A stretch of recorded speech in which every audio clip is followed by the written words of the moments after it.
question. Saan tayo madalas pumunta pag summer para maligo? It starts with a letter B. Ray. Banyo. Ay nako, hindi. Pag pumunta ka dito, maaarawan ka. Marina. Bubong. Hindi. Kapag pumunta ka dito, marami kang makikitang babaeng nakabikini. Ray. Beer house. Sorry, Ray. The correct answer is beach. Ay, beach house. Oo. Beach house pala. Beach. Beach na. Kamay sa atay. Ano ang ginagamit na flotation device sa dagat upang hindi ka malunod? Starts with letter S. Marina. Sirena. Hindi siya babae. Shokoy. Hindi siya lalaki. Marina. Shoki. Ang tamang sagot ay styrofoam. Hello? Salbabido kaya yun. Alam mo pala, bakit hindi mo sinagot?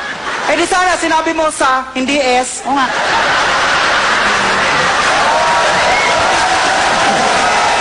This time, kamay sa... Ba't ka nakahawak sa kilikili mo? Andito na siya. Ikaw bakit sa likod? Nipit ko. Aloka kayo. Ito, history. Ay, madali. Ano ang pangalan ng lugar kung saan binaril si Gat Jose Rizal? Ang dating pangalan nito ay Bagong Bayan. Ang unang letra ng unang word ay L. Go, Ray! Laban! Nako, lumagpas ka! Ay, naku, nakatulog ako. Second word ito, makinig, clue. Ang second word ay park. Blank park. Marina! Sandara Park. Hindi siya artista, lugar ito na pinupuntahan na magshota. Ray! Victoria Park! Clue, malapit ito sa Intramuros. Marina! Manila Planetarium. Hindi, mas malapit pa doon. Go, Ray! Manila Aquarium! Manila Aquarium! Ano?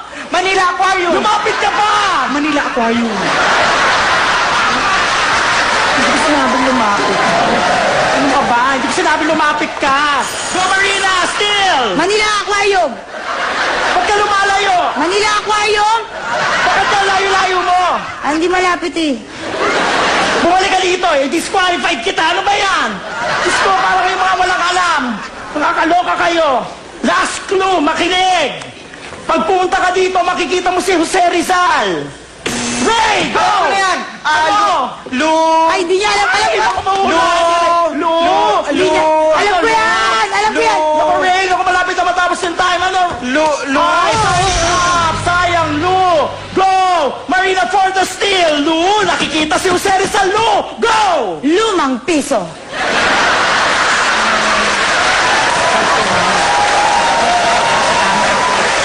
Ano ba yan? Nakakaloka naman. Eh kung ibakat ko kaya sa noo mo yung lumang piso. Para malaman mo hinahanap mo. Okay. Next, kamay sa utak. Kamay sa utak. Hala. Kamay sa ulo na lang. Wala kayong utak. Mga bobo. Stop. Makinig, the Philippines is composed of 7,100 islands divided into 3, mainly Luzon, Visayas, and Mindanao. The question is, what is the square root of 16? 2. Taas mo pa. 2. Hindi. Mataas pa dyan. 3. Kakaloka kayo. The correct answer is 4. 4. Ano ba kayo? Hindi to singing bee. Game show ito. Kamay sa noo. Ano ang pangalan ng puno na national tree ng Pilipinas? Starts with letter N. Ray. Niyog. Hindi. Matigas to. Matigas. Niyug. Hindi siya namumunga. Niyog na baog.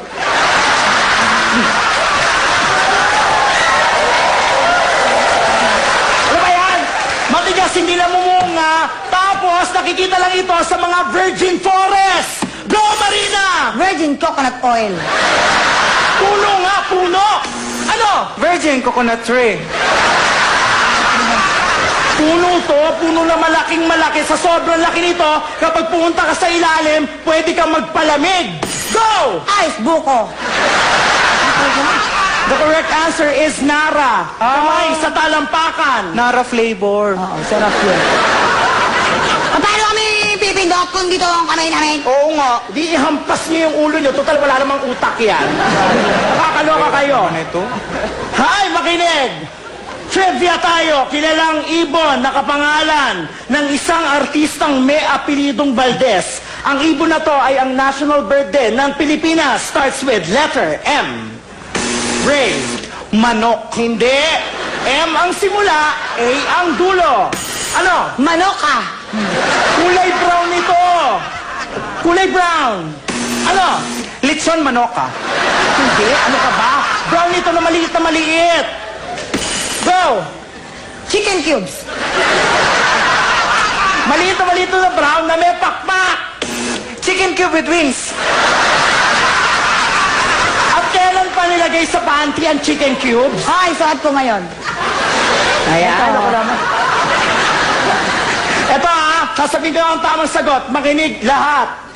M ang simula, A ang dulo. National bird ng Pilipinas. Ang sagot ay manok na bata. Walang masyadong natawa. Pasensya na, akala ko